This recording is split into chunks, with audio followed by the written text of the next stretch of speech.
يهد الله فلا مضل له ومن يضلل فلا هادي له أشهد أن لا إله إلا الله وأشهد أن محمدا عبده ورسوله لا نبي بعده. Jemaah salat zuhur yang dimuliakan Allah, mari kita senantiasa bersyukur kepada Allah Subhanahu wa taala atas segala nikmat yang telah Dia limpahkan kepada kita. Jemaah yang dimuliakan Allah, alhamdulillah Allah telah memberikan kesempatan kepada kita untuk dapat melaksanakan salat zuhur secara berjamaah. Mudah-mudahan amal ibadah kita diterima oleh Allah Subhanahu wa taala. Jamaah yang dimuliakan Allah, pada hari ini kita akan membahas tentang cabang-cabang iman. Dari kitab yang Al-Lu'lu' Al-Marjan. Hadits Abi Hurairah radhiyallahu anhu Nabi sallallahu alaihi wasallam qala al-imanu bid'un wa sittuna syu'bah wal haya'u syu'batun minal iman. Abu Hurairah radhiyallahu anhu meriwayatkan bahwa Nabi sallallahu alaihi wasallam bersabda, iman itu ada 6 lebih cabangnya dan malu merupakan salah satu cabang iman. Di hadis yang ke-22 disebutkan, hadits bin Umar anna Rasulullah sallallahu alaihi wasallam marra ala rajulin minal ansari wa huwa ya'idu akhahu fil hayat. Faqala Rasulullah sallallahu alaihi wasallam da'hu fa innal haya'a minal iman. Ibnu Umar radhiyallahu anhu berkata, Rasulullah sallallahu alaihi wasallam pernah melewati seorang lelaki Ansor yang memperingatkan saudaranya yang pemalu. Kemudian beliau bersabda, biarkannya karena malu adalah bagian dari iman.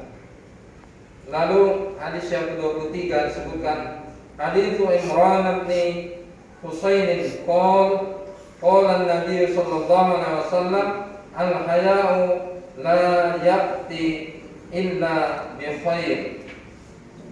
Imran bin Husain radhiyallahu anhu meriwayatkan bahwa Nabi sallallahu alaihi wasallam bersabda, sifat malu tiada mendatangkan apapun kecuali kebajikan. Hadis riwayat Bukhari dan Muslim. Jamaah salat zuhur yang dimuliakan Allah, dari 3 hadis yang saya bacakan tadi, maka di antara 60 cabang iman itu yang disampaikan oleh Rasulullah SAW kepada kita, di antaranya adalah bahwa malu itu adalah merupakan sifat daripada orang beriman. Jadi mari kita tingkatkan rasa malu kita, terutama malu kita untuk melakukan hal-hal yang tidak diperkenankan oleh Allah Subhanahu wa taala. Malu kita melanggar atas apa yang diperintahkan oleh Allah Subhanahu wa taala. Malu kita dalam melakukan perbuatan-perbuatan maksiat yang dilarang oleh Allah Subhanahu wa taala. Dan malu kita misalnya ketika kita melakukan sesuatu, maka kita lakukan itu dengan sebaik-baiknya dan sejujur-jujurnya. Bahkan ketika kita berusaha untuk berjanji, maka kita berusaha untuk menepatinya. Jangan sampai nanti sebagaimana pemimpin-pemimpin kita, ya, dia berani melakukan janji dan kemudian dia mengingkari dan ternyata kemudian dia berbohong, ya.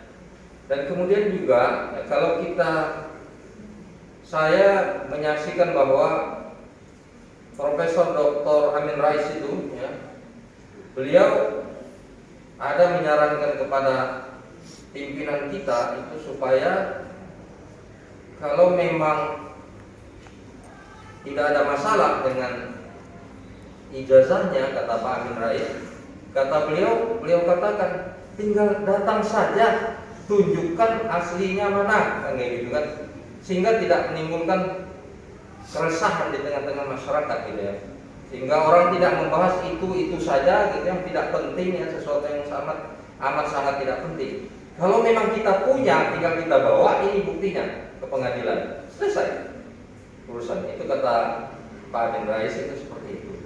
Nah, ini menurut saya ini juga merupakan bagian daripada sebenarnya kita itu mempunyai martabat atau rasa malu apa tidak kan gitu. Ketika kita diperbincangkan orang, dipersoalkan orang, dan ternyata kita juga tidak menunjukkan bukti itu gitu. Bahwa kita itu tidak berbohong, bahwa kita itu jujur, bahwa kita itu berkuasa sesuai dengan apa yang memang menjadi haknya kita. Di antara syaratnya orang menjadi pemimpin kalau di Indonesia adalah dia memiliki ya syarat-syaratnya itu biasanya ya ijazah misalnya seperti itu, akan ditunjukkan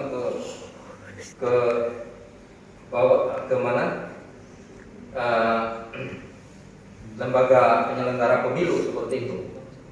Tapi kalau ternyata dia berbohong, maka kebohongannya itu harus dia tanggung sendiri ya. Dan bahkan bisa jadi dia diperkarakan seperti itu ya. Jadi kalau tidak berbohong, kalau dia jujur, maka tunjukkan saja kepada pengadilan sehingga rakyat ini tidak susah gitu ya, tidak rusuh gitu ya, seperti itu. Nah, itu diantara sifat malu ya, sifat malu yang mungkin harus kita ambil contohnya, iktibarnya dari apa yang disampaikan oleh Rasulullah SAW ini. Ya, jangan mentang-mentang kita berpuasa ternyata kita bisa melanggengkan sesuatu misalnya. Sesuatu itu adalah yang mendustai orang lain, membohongi orang lain misalnya seperti itu. Tentu saja tidak ada orang yang berani melakukan memperkarakan seorang presiden misalnya seperti itu. Hanya Bambang Tri saja yang berani seperti itu. Ya, dia masuk penjara untuk yang kedua kalinya. Ya, tapi kita lihat ya, sebenarnya bangsa kita ini arahnya kemana? Apakah kita diajari dengan baik untuk tidak berbohong? Ya, apakah kita diajari dengan baik untuk memiliki rasa malu itu sebenarnya? Nah, salah satu rasa malu itu merupakan salah satu dari 60 cabang yang disebutkan oleh Rasulullah SAW. Mudah-mudahan kita dapat